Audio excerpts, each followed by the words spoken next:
அடுத்தவன கெடுத்ததில்ல, வயத்துல தான் அடிச்சதில்ல, உழப்ப நம்பி பொழைச்சிருக்கிற நான் உண்மையாக ஊருக்குள்ள.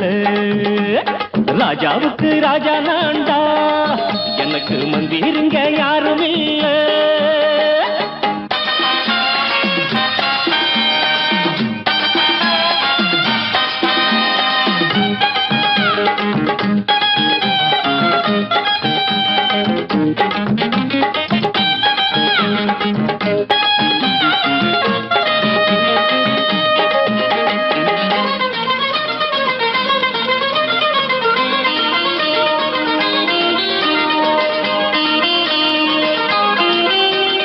படிக்காத முட்டாளுன்னு பல பேரு சொன்னானுங்க, அதனால குத்தம் என்ன அண்ணாச்சு?